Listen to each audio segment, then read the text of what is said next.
CPM-ന് സർവം AI. ഏത് photo കണ്ടാലും അതെല്ലാം AI ആണ്. പ്രത്യേകിച്ച് അവർക്കെതിരെയുള്ള ഫോട്ടോകൾ കേട്ടോ. ബാക്കി ഏതെങ്കിലും കോൺഗ്രസ് ആയിട്ടാണ് മാത്രമേ അവർക്ക് വിഷയമുള്ളൂ. BJP കഴിഞ്ഞ വിഷയമില്ല.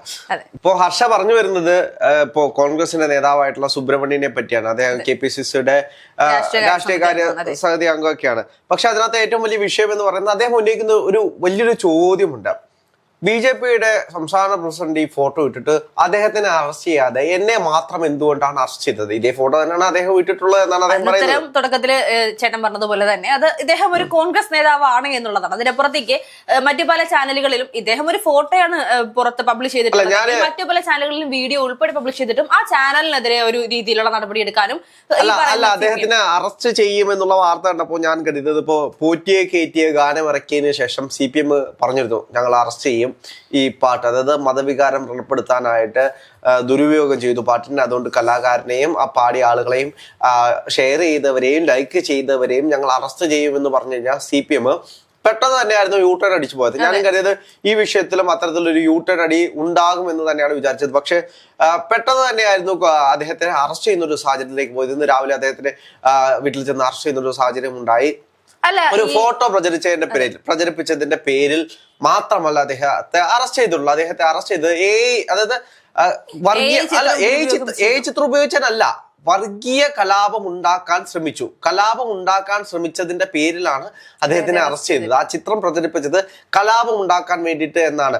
അല്ല, AI ഇല്ലായിരുന്നെങ്കിൽ CPM-കാർ എന്ത് ചെയ്തേനെന്നാണ് ഇപ്പൊ നമുക്ക് തോന്നുന്നത്. കാരണം ഈ ശബരിമല വിഷയവുമായി ബന്ധപ്പെട്ടാണെങ്കിലും അവർ ആഗോള അയ്യപ്പ സംഗമം നടത്തിയപ്പോ ഉണ്ടായിരുന്ന കാലി കസേരകളെല്ലാം തന്നെയും AI ആണ്. ശരിക്കും അതിനകത്ത് മുഴുവൻ ആൾക്കാരുണ്ടായിരുന്നു കേട്ടോ. ആ ഒരു കസേരകളെല്ലാം AI ആയിരുന്നു. അത് നമ്മുടെ വിദ്യാഭ്യാസ മന്ത്രി ശിവൻകുട്ടി പറഞ്ഞു. ഇപ്പോ ഈ ഒരു വിഷയത്തിലും ഈ ഒരു ഫോട്ടോയാണെങ്കിൽ പോലും ഇത് AI ആണെന്ന് MV ഗോവിന്ദൻ പറയുന്നുണ്ട്. ഗോവിന്ദൻ മാസ്റ്റർക്ക് ഇപ്പോ പറയാൻ പറ്റിയ ഏറ്റവും നല്ലത് താത്വികമായിട്ട് അവലോകനം ചെയ്തിരുന്ന ആളുകൾക്കൊക്കെ നേരത്തെ കടുകട്ടി വാക്കുകൾ പ്രയോഗിച്ച് ഇതിനെ ഇവർ പറയുന്ന മറ്റേ മുതലാളിത്ത ബൂർഷ സങ്കല്പങ്ങളെ പറ്റി അല്ലെങ്കിൽ അത്തരത്തിൽ കടുകട്ടി വാക്കുകൾ വെച്ച് വലിയ വലിയ സ്റ്റേറ്റ്മെന്റുകൾ ഉണ്ടാക്കുന്നതിന് വരെ എളുപ്പത്തിൽ ചുരുങ്ങിയ ഭാഷയിൽ ആളുകൾക്ക് മനസ്സിലാകുന്ന രീതിയിൽ പറയാം. നിർമ്മിച്ചതാണ്. അങ്ങനെയാണ് ഇപ്പോ ഇതിന് പറഞ്ഞിരിക്കുന്നത്. അതെ, ആരുടെ AI ആണ് എന്ന് മാത്രമേ അറിയാതെ ഉള്ളൂ. അത് കമ്പ്യൂട്ടർ AI ആണോ അത് മറ്റേതെങ്കിലും AI ആണോ എന്ന് ഇപ്പോഴും നിശ്ചയമില്ല. അപ്പൊ അല്ല, യഥാർത്ഥത്തിൽ CPM ഇപ്പോൾ സ്വന്തം കുഴി തോണ്ടിക്കൊണ്ടിരിക്കുകയല്ലേ ചെയ്യുന്നത്. കാരണം ഈ ഒരു ചിത്രം പ്രചരിപ്പിച്ചു. ഒരുപക്ഷെ ഇവർ അതിനെക്കുറിച്ച് കൂടുതൽ ചിന്തിക്കാതെ അല്ലെങ്കിൽ ആഴത്തിൽ ഇതിനെക്കുറിച്ച് ചിന്തിക്കാതെ അതിന് പുറകെ പോവാതെ ഇരുന്നെങ്കിൽ പൊതുജനങ്ങൾ പോലും അത് AI ആണെന്ന് വിശ്വസിച്ചു പോയേനെ എന്നുള്ളതാണ്. അതിനപ്പുറത്തേക്ക് AI-യുടെ കാലഘട്ടമാണ്, വിശ്വസിക്കാതിരിക്കാൻ തരമില്ല എന്ന് നമുക്ക് പറയാം. പക്ഷേ ഇതിന് പിന്നാലെ അറസ്റ്റിലേക്ക് പോകുമ്പോൾ, അതും കോൺഗ്രസ് നേതാവിന്റെ മാത്രം അറസ്റ്റിലേക്ക് പോകുമ്പോൾ BJP സംസ്ഥാന അധ്യക്ഷനെതിരെയോ അല്ലെങ്കിൽ ഈ ചാനലിനെതിരെയോ അല്ലെങ്കിൽ മറ്റു പലർക്കെതിരെയും യാതൊരു രീതിയിലുള്ള നീക്കങ്ങളും ഇല്ലാതെ കോൺഗ്രസിനെ മാത്രം ടാർഗറ്റ് ചെയ്യുമ്പോൾ നമുക്ക് മനസ്സിലാക്കാൻ സാധിക്കുന്നത് കോൺഗ്രസിന്റെ വളർച്ച തീർച്ചയായിട്ടും CPM-നോട് തിരിച്ചടിയായിട്ട് വരും. കാരണം എനിക്ക് തോന്നുന്നു ശബരിമല വിഷയവുമായി ബന്ധപ്പെട്ട അപ്പോ കോൺഗ്രസ് ഏറ്റവും കൂടുതലും ആക്ഷേപം ഉന്നയിക്കുന്നത് CPM-നെതിരെയാണ്. ഇപ്പം വാസു ആണെങ്കിലും പത്മകുമാർ ആണെങ്കിലും CPM-ൽ നിൽക്കുന്ന കാലത്തോളം CPM-ന് ഇതിനെ പ്രതിരോധിക്കാൻ കഴിയില്ല എന്നത് യാഥാർത്ഥ്യമാണ്. അപ്പോ എന്താണെന്ന് വെച്ച് കഴിഞ്ഞാല് ഇവിടുത്തെ കോൺഗ്രസ്സുകാരാണെങ്കിലും BJP-കാരാണെങ്കിലും മുഖ്യമന്ത്രിയും മറ്റേ ഉണ്ണികൃഷ്ണൻ പോറ്റിയും കൂടെ നിൽക്കുന്ന ഒരു ഫോട്ടോ പുറത്തേക്ക് വിട്ടു. ആ ഫോട്ടോ പുറത്തേക്ക് വിട്ടതിന് ശേഷം ചർച്ചകൾ വഴിതിരിക്കാനായിട്ട് ആദ്യമേ ഫോട്ടോ പുറത്തു വിട്ടതെന്ന് വെച്ച് കഴിഞ്ഞാല് സോണിയാഗാന്ധിയുടെ ഫോട്ടോ ആയിരുന്നു. കേട്ടോ, അത് ഒറിജിനൽ ഫോട്ടോയാണ്. സോണിയാഗാന്ധിയുടെ കൂടെ ഉള്ള ഒറിജിനൽ ഫോട്ടോയാണ്. ഒരിടയ്ക്ക് വാർത്തകൾ വന്നിരുന്നു ഈ പറയുന്ന സ്വർണം സോണിയാഗാന്ധിയുടെ സഹോദരി വഴി ഇറ്റലിയിൽ എത്തിയെന്നോ അങ്ങനെ എന്തൊക്കെയുള്ള വാർത്തകളൊക്കെ വന്നു. ഇതിനകത്തെ ക്യാപ്സ്യൂളുകൾ വളരെ രസകരമായിട്ടുള്ള ക്യാപ്സ്യൂളാണത്. ഞാൻ തന്നെ പലതും കണ്ട് ചിന്തിച്ച് അമ്പരന്ന് പോയിട്ടുണ്ട്. അതായത് സോണിയാഗാന്ധിയും ഇവരെല്ലാം കൂടെ നിൽക്കുന്ന ഫോട്ടോ, സോണിയാഗാന്ധിയുടെ അടുത്തേക്ക് ഇവർക്ക് ചെല്ലാൻ എങ്ങനെ കഴിയുന്നു, എങ്ങനെ ചെല്ലാൻ കഴിയുന്നു എന്നതിലാണ് ഇതിന്റെ ഉത്തരം കിടക്കുന്നത്. ഇത് ഡീലിംഗ് ആണ്. സോണിയാഗാന്ധിയുടെ അപ്പൂപ്പന്റെ ചേട്ടന്റെ മകന്റെ കൊച്ചച്ഛന്റെ ബന്ധുവായിട്ടുള്ള ഒരാളാണ് ഈ സ്വർണം കടത്തിയിട്ടുള്ളത് എന്ന രീതിയിലുള്ള വലിയ ചർച്ചകളാണ് സോഷ്യൽ മീഡിയയിൽ.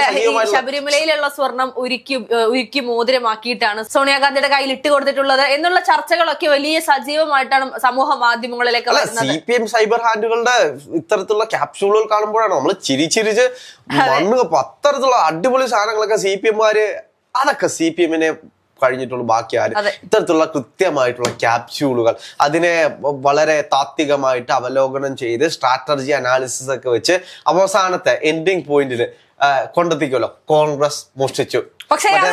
നമ്മൾ പണ്ട് കണക്കിൽ പഠിക്കില്ലേ, LHS = RHS, ഹെൻസ് പ്രൂവ്ഡ്. അതേപോലെ കോൺഗ്രസ് മോഷ്ടിച്ചു, ഹെൻസ് പ്രൂവ്ഡ്. ഇതാണ് ഇപ്പോ യഥാർത്ഥത്തിൽ സോഷ്യൽ മീഡിയയിൽ സൈബർ അണികൾ ചെയ്തുകൊണ്ടിരിക്കുന്ന മറ്റൊരു കാര്യം. എന്ത് തന്നെയാണെങ്കിലും ഫോട്ടോ വന്ന് ആണ് എന്നൊക്കെ പറഞ്ഞ് തലയൂരാൻ ശ്രമിച്ചു. പക്ഷെ അതിന്റെ വീഡിയോ ഇന്നത്തെ ദിവസം രാവിലെ തൊട്ട് എല്ലാ സോഷ്യൽ മീഡിയ ഫേസ്ബുക്കാണ് കൂടുതൽ സജീവമായിട്ട് എവിടെ നോക്കിക്കഴിഞ്ഞാൽ ഈ വീഡിയോ ആണ്. ഉണ്ണികൃഷ്ണൻ പോറ്റി മുഖ്യമന്ത്രി ഈ സാധനം താക്കോൽ കൈമാറുന്നു. അതിന്റെ വീഡിയോ ഇങ്ങനെ മറഞ്ഞിരിക്കുകയാണ്. എനിക്ക് തോന്നുന്നു CPM കൂടുതൽ പ്രതിരോധിക്കാൻ ശ്രമിക്കുമ്പോൾ കൂടുതൽ ഫോട്ടോകളും അല്ലെങ്കിൽ അറസ്റ്റ് ചെയ്ത് ഇതിനെ തടയാൻ നോക്കുമ്പോൾ കൂടുതൽ ഫോട്ടോസും വീഡിയോസും പുറത്തേക്ക് വരുന്നതാണ് കാണാൻ കഴിയുന്നത്. ഇനി അടുത്ത ഫോട്ടോകൾ ഇപ്പോ ഉണ്ണികൃഷ്ണൻ പോറ്റിയും മറ്റേതെങ്കിലും നേതാവും തമ്മിലുള്ള ഏത് ഫോട്ടോ വന്നു കഴിഞ്ഞാലും CPMകാരുമായിട്ടുള്ള എല്ലാ ഫോട്ടോകളും ആണ്. ഇപ്പോഴേ ഞാൻ പറഞ്ഞേക്കാം, അതിൽ നിങ്ങൾ ആരും തെറ്റിദ്ധരിക്കരുത്. CPMകാരും ഉണ്ണികൃഷ്ണൻ പോറ്റിയും തമ്മിലുള്ള എല്ലാ ഫോട്ടോകളും നിർമ്മിതമാണ്. അത് ചോദ്യം ചെയ്തുകൊണ്ട് ഇവിടുത്തെ കോൺഗ്രസ്സുകാരോ BJPക്കാരോ നിഷ്പക്ഷരായിട്ടുള്ള ആളുകളോ വരാൻ പാടില്ല എന്നത് CPMന്റെ സൈബർ ഹാൻഡിൽ പറയുന്ന ഒരു കാര്യമാണ്. ഈ പറയുന്ന ഫോട്ടോയൊന്നും ആരും പോയി ലൈക്ക് ചെയ്യരുത്. കാരണം ഇനി ലൈക്ക് ചെയ്ത് കഴിഞ്ഞു കഴിഞ്ഞാല് പാട്ട് കേട്ടവനെയും പാട്ട് ലൈക്ക് ചെയ്തവനെയും അറസ്റ്റ് ചെയ്യുന്ന പറഞ്ഞതുപോലെ തന്നെ ഈ ഫോട്ടോ ലൈക്ക് ചെയ്യുന്നവനെയും റീഷെയർ ചെയ്യുന്നവനൊക്കെ അറസ്റ്റ് ചെയ്യുന്ന ഒരു രീതിയിലേക്കാണ് CPM കൊണ്ടിരിക്കുന്നത്. കാരണം അഴിക്കുന്നോറും കുരുങ്ങിക്കൊണ്ടിരിക്കുന്ന കെട്ടിലാണ് ഇപ്പൊ CPM പെട്ടിരിക്കുന്നത്. യഥാർത്ഥത്തിൽ ശബരിമല സ്വർണ്ണക്കൊള്ളയായിട്ടാണെങ്കിലും അവർ തന്നെ ഉണ്ടാക്കിയെടുത്തിരിക്കുന്ന ഒരു വിഷയം. ഈ CPM ഈ പ്രതിരോധം നല്ല രക്ഷണം ഒറ്റ കാര്യമേ ഉള്ളൂ. ഈ വാസുവിനെയും പത്മകുമാറിനെയും പാർട്ടിയിൽ നിന്ന് പുറത്താക്കി എന്നൊരു സ്റ്റേറ്റ്മെന്റ് പറഞ്ഞാൽ മതി. ഞങ്ങൾ അവരെ പുറത്താക്കി, ഞങ്ങൾക്ക് ഇതുമായി ബന്ധമില്ല, അവര് കുറ്റക്കാരനല്ലെന്ന് അവരിനി തെളിയിക്കട്ടെ എന്ന് പറഞ്ഞാൽ തീരാൻ ആയിട്ടുള്ളൂ. CPMനെ സംബന്ധിച്ച് ഇവർക്ക് ഇപ്പോഴും കുറ്റം ആരോപിച്ചവർ മാത്രമാണ്. അതുകൊണ്ടല്ലേ ഇപ്പോഴും SIT കസ്റ്റഡി ഇരിക്കുന്നത്. ഇപ്പൊ കുറ്റക്കാരൻ പ്രഥമ ദൃഷ്ടിയാൽ കുറ്റക്കാരൻ അല്ലെങ്കിൽ അവരെ അറസ്റ്റ് ചെയ്യേണ്ട കാര്യമില്ലല്ലോ. ഒന്ന് ആലോചിച്ച് നോക്കൂ. ഇവിടുത്തെ ദേവസ്വം ബോർഡ് പ്രസിഡന്റ് എന്ന് പറഞ്ഞാൽ ആരാണ്? പഴയ തിരുവിതാംകൂർ രാജാവിന്റെ പദവിയിൽ ഇരിക്കുന്ന ഒരാളാണ്. അവിടുന്ന് എന്ത് പോയി കഴിഞ്ഞാലും അവിടെ എന്ത് നടന്നു കഴിഞ്ഞാലും അതിന് ഉത്തരവാദി ഇവിടുത്തെ അതിന്റെ പ്രസിഡന്റാണ്, ദേവസ്വം ബോർഡ് പ്രസിഡന്റാണ്.